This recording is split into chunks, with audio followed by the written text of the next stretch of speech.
Valentine's Day. Yeah, almost. All right, what do you got? Although if this is what we come up with, we're in bad shape. Does all the success you guys have been having add pressure with it? I think when you win games, it adds responsibility because that your opponent's going to be ready to play. You're not sneaking up on anybody. When you've won 10 in a row and you're ranked 15th in the country and you're first in the conference that includes Louisville, Memphis, and Connecticut, you're not sneaking up on Central Florida. It's not going to happen. So when they're practicing, having been in that position, you understand that as a coach. When they're practicing, it's no different than when we used to be practicing to play Syracuse. You know, the kids understand the game's on TV. It's a chance for them to get a big win and erase maybe some tough times that team may have had. So I think there's more of a responsibility that goes with winning, less than I would say pressure. Is that the easiest way to guard against complacency when you're ranked so highly and other teams maybe are coming in unranked? Well, I think what I try to explain to our guys is it'll all be gone quickly. You know, there's certain teams in college basketball that if they lose, it would take them 4 losses in a row and they'd still be ranked. Right. If we were to lose one game, we will disappear. I think, and I make sure our guys understand that. Especially if you lose to an unranked team, you would disappear quickly from the ranking. So if you do enjoy it, just understand that. But really for us, we're more concerned with trying to win our conference, A, trying to improve as a team, B, and try to get to not only make the NCAA tournament, but try to get a good seed for the NCAA tournament. You know, trying to get the best one because the seniors on our team have never not played in the NCAA tournament. Justin Jackson's been to 3 in a row, so for him it's not about making the tournament, it's about advancing in the tournament. And the guys, they understand the teams with the higher seed get the best chance to advance. There's a reason they seed the tournament. So there's just there's a lot at stake. The more you win, the more you have at stake as well. Do you worry less about complacency with this year's team because the guys went through last year where it can change very quickly and saw the struggles down at the back half of the regular season? I don't worry about complacency as much as I worry about playing well and getting better. And the scary thing is when if your team forgets why you're winning. You got to make sure that you continue to do the things that have enabled you to win. And you can still do them, but if the other team does it better, you're probably going to lose. So, when you're playing in conference play and other teams practice, they have good players. It's not easy to win. I don't care who you're playing. Whether Indiana beats Wisconsin, who's undefeated, and 3 days later they lose at home with Northwestern. I mean, it's hard to win every night out. So, as a coach, I'm paranoid about everything. You have so much to worry about, especially when you have such a short bench. We only have 9 scholarship players. With Jermaine Lawrence out, I've got to get our team ready to play in practice without getting anybody injured in practice. And that's not an easy thing to do because we're a team that needs to get better, become a better rebounding team. But at that, especially on the defensive back, you've got to be careful how many rebounding drills you do.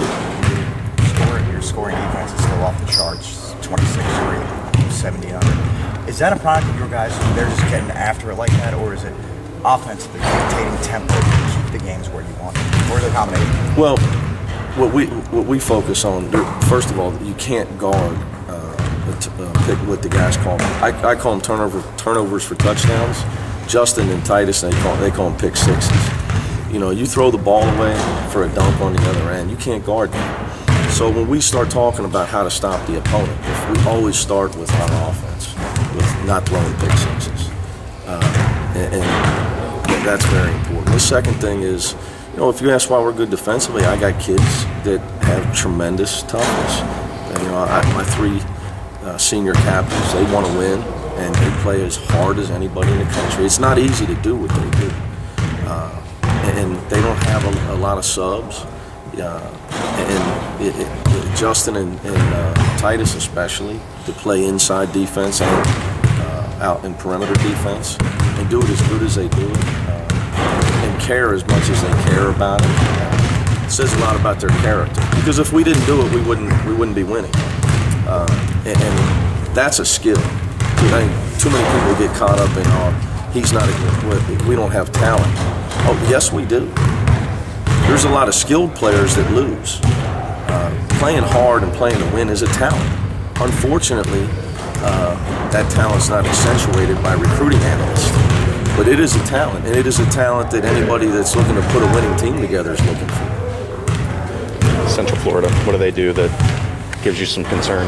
No question, they're rebounding. Their rebounding scares me to death with Sykes. In conference play, their two guards averaging 8 rebounds a game. I've never seen that. I've never seen that in college basketball. Maybe in the pros, but never in college basketball. Every time they shoot the ball, they got 4 guys on the glass. Maybe 3, at least 3, most of the time 4. And those guys are always 6'7" or bigger. So that's a big concern of ours. So is boxing out kind of a huge thing for you guys to get around that then? It'd be nice to get some steals because, in a game like this as a coach, I try to be realistic. For us, if we win the turnover battle, like I think we're first in our league in turnover differential. So we're like +5 in that area. So if we can go even in rebounding, we're going to still get 5 more possessions. And if we can win the points off turnovers, it's probably where we got a more realistic chance than dominating a team on the backboard, especially with Jermaine Lawrence out. Do you think Troy and Titus are kind of pushing each other, and that's why we're seeing? Talking about Troy and G, you mean? Yeah. Oh yeah, absolutely. Yeah, and it's what I envision, what I hope for is that what you saw in South Florida is where G was really the anchor as the veteran guy, but Troy, with his talent, made some big plays for us with the ball in his hands in the second half. I'd like to get to a point where they can play more together, and I need them to play well because I got to play Kevin. If you were to say to me, where can you improve? I got to play Kevin. Kevin needs to play better when he's in, and I need to play him more so he can play better. It's hard for him when I don't give him enough minutes. Our press will be better. Our defense will be better if I get him in there more minutes. But obviously he's playing the same position as Sean Kilpatrick, so it makes it tough. But I think SK can get just as much done in 6 less minutes. He can get it done in 31, 32, maybe 33 minutes, not 39. 39 is too bad. Either better able to find sort of a defined role offensively for Titus this year, do you think, understanding sort of what he can and can't do best and work him offensively? Yeah, well, it's again just trying to play him closer to the basket. The closer I can play him to the basket, the more effective he is. And he's got to get himself to the foul line. The way he's making free throws in conference play is tremendous. So he's not going to get to the foul line shooting jump shots. So getting him on the offensive, the closer he is to the basket, the more he's going to be on the offensive glass, the more he's going to have interior opportunities, and the more he's going to get fouled. So it's really no different than Justin. For it really seems like, I guess you expect teams to keep playing the zone against guys. Like you see more of that lately, and he seems to be the center figure of that for you at that high post position to try and break everything down. Yeah, and Justin does a good job as well with his high post passing. I definitely expect to continue to see some zone. And the more I'm watching college basketball right now, it seems a lot more people are changing defenses. Maybe they were earlier in the season. Titus as well as Justin. Whenever you're seeing a zone, the high post is really important. Get a guy in there that can make plays, whether it's score or pass, and it's comfortable. The guy got to get in there more Shaq Thomas in the high post because he's not as effective on the perimeter against the zone as he is in the high post. I'm going to see if I can get you to take the bait here. Patino says you guys are the best in the conference. Obviously, you're not going to take. Did he really say that? Yeah. And he said, you're not going to go out of stock in that now. I know, but it's better than Patino saying you guys are the worst. Yeah, call him. See what he says. I mean, you say you guys would disappear with a loss. There are some other people here, prominent people, who don't feel that. Well, I think we wouldn't disappear from Coach Patino's mind because he's an educated basketball expert. From some AP voters,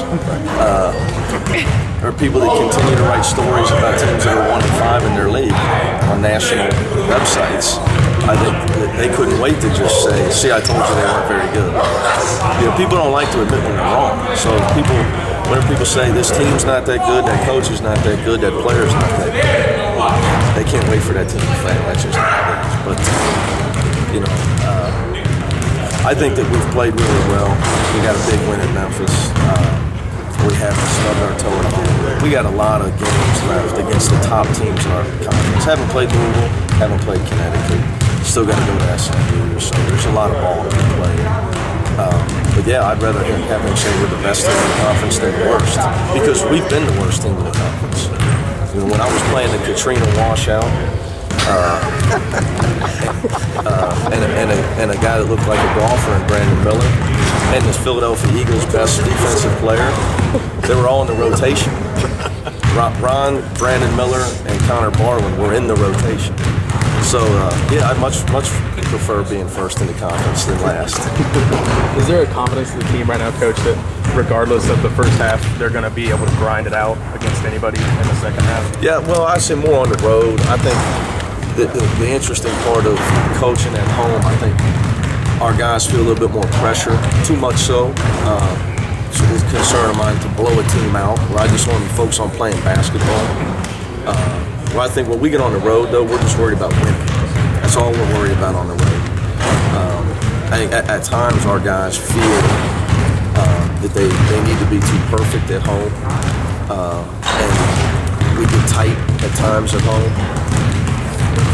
I think people that see us the most might agree with that. You like that? All airport. You're welcome.